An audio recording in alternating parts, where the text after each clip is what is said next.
नमस्कार, कमल किचनमध्ये आपले स्वागत आहे. मी तुम्हाला आता उपासाचीच थाळी बनवून दाखवत आहे. तरी त्यासाठी मी वरईची भाकरी, बटाट्याची भाजी, हिरव्या मिरच्या ठेचा अशी एकदम थाळी सोप्यातली सोप्या पद्धतीने बनवून दाखवत आहे. तर चला आता आपण बटाट्याची भाजी कशी बनवायची, त्यासाठी काय साहित्य घेतले ते पुढं सर्व दाखवत आहे. तर बटाटे चिरून घेतलेले आहे, शेंगदाणे, तेल, मीठ, हिरवी मिरची. आता गॅसवरती कढई ठेवून त्या कढईमध्ये थोडंसं तेल टाकून शेंगदाणे अशी खरपूस तळून घ्यायचे. नंतर हिरवी मिरची बारीक करून अशी मिक्सरच्या भांड्यामध्ये बारीक करून नंतर त्या तेलामध्ये ती मिरची पण चांगली अशी 2 मिनटं परतून घ्यायची आहे. आणि जे आपण बटाटे बारीक चिरून घेतलेले आहेत ना, तर त्या भाजीमध्ये टाकायचे. व तुम्हाला भाजी किती प्रमाणात करायची आहे, किती माणसाला करायची आहे त्यानुसार तुम्ही बटाटे घ्या. आता आपण बटाटे हे सर्व करून पाणी टाकून घेतलेलं आहे. आणि ते जे शेंगदाणे आपण तळून घेतले होते ना, शेंगदाणे खरपूस तळून घेतल्याच्या नंतर इतकी भाजी चविष्ट होती. शेंगदाण्याची आमटी असू द्या किंवा तुमचा शेंगदाण्याचा बटाटा असू द्या. तर आपली आता शेंगदाणा बटाट्याची भाजी तयार झालेली आहे. आता आपण भाकरी कशी बनवायची ते पुढे पाहूया. तर मी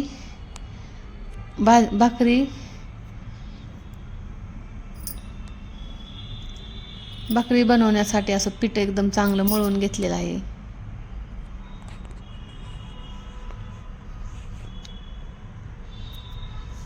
पीठ एकदम असं 2 मिनटं चांगलं मळून घ्यायचं आणि त्याचा बारीक गोल उंडा करून घ्यायचा आणि पिठावरती भाकरी थापून घ्यायची आहे. आपली भाकरी गोल गरगरीत आणि छान होण्यासाठी एकदम पीठ छान मळायचं 2 मिनटं. आणि भाकरी चविष्ट लागावं म्हणून त्यामध्ये थोडंसं मीठ पण टाकून घेतलेलं आहे. तर चला आता आपला गॅसवरती तवा पण चांगला गरम झालेला आहे आणि भाकरी पण मी त्याच्यावरती टाकून घेतलेली आहे. आता भाकरी टाकल्याच्या नंतर 1 मिनिटाने त्याला पाणी लावून घ्यायचं सर्व वरच्या अंगाने. आता भाकरी पलटी करून घ्यायची आहे.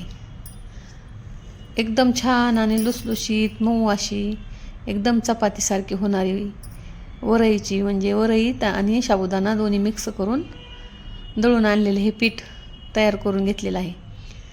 बघा आपली भाकरी किती छान झालेली आहे.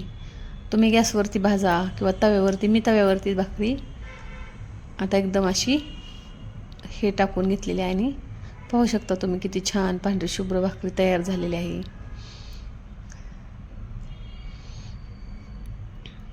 तुम्ही पण अशीच उपासाला वरईची भाकरी करून पहा. 2 मिनटं भाकरी अशी शेकून घ्यायची.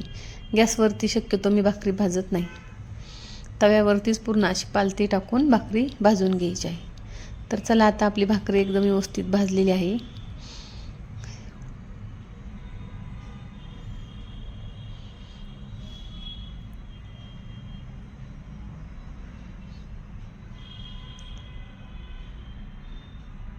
आता आपली भाकरी एकदम व्यवस्थित भाजलेली आहे.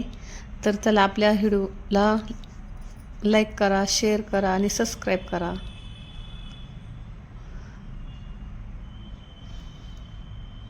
सर्व अशी फुगती, पण भाकरीला जर चिर गेल्याच्या नंतर भाकरी थोडीशी नाही जास्त फुगत.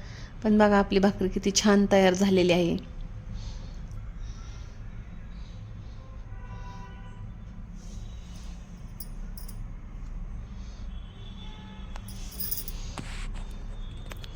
मी दोन्ही साईडनी पण भाकरी छान भाजून घेतलेली आहे. आता आपण हिरव्या मिरचीचा ठेचा म्हणजे खरडा बनवणार आहोत. तर त्यासाठी मी अशा एकदम ताज्या हिरव्या मिरच्या घेतलेल्या आहेत. आता हिरव्या मिरच्या अशा तुकडे करून घ्यायचे म्हणजे नंतर उडत नाहीत तेलामध्ये. आता गॅसवरती पॅन गरम करण्यासाठी ठेवून त्या मिरच्या त्याच्यामध्ये टाकून घेतलेल्या आहेत. मिरच्या चांगल्या गरम झाल्याच्या नंतर त्याला 1 चमचा शेंगदाणा तेल वापरा तुम्ही, किंवा दुसरं तेल जर खात असाल तर शक्यतो नवरात्रीच्या उपासासाठी शेंगदाणा तेलच वापरतात. चवीनुसार मीठ आणि तळून घेतलेले शेंगदाणे. ज्यावेळेस मी बटाटाच्या भाजीला तळले होते ना, त्यावेळेसच जास्त तळून घेतले होते. तर मी पूर्ण थाळी बनवत आहे. तर आता शेंगदाणे त्याच्यामध्ये टाकून असं 1 मिनिट हलवून घ्यायचं आणि थंड झाल्याच्या नंतर मिक्सरच्या भांड्यात बारीक करायचा. आपल्याला तो मिरचीचा खरडा आहे तो खरडा बारीक करून घेऊन नंतर पॅनमध्ये थोडंसं तेल टाकून ते बारीक केलेलं आपण त्याच्यामध्ये टाकून घेणार आहोत. तर पाहू शकता किती छान आपला मिरचीचा ठेचा पण तयार झालेला आहे. कोणी ठेचा म्हणतं, कोणी खरडा म्हणतं. तर तुम्हाला माझी उपासाची थाळी कशी वाटली ती व्हिडिओमध्ये नक्की सांगा, म्हणजेच कमेंटमध्ये कमेंट करा. तुमच्या कमेंटने आम्हाला पण वाटतं की हा वा तुम्हाला व्हिडिओ आवडतात. तर चला, आपली थाळी तयार आहे. काकडी, शेंगदाण्याचा लाडू, कैरी,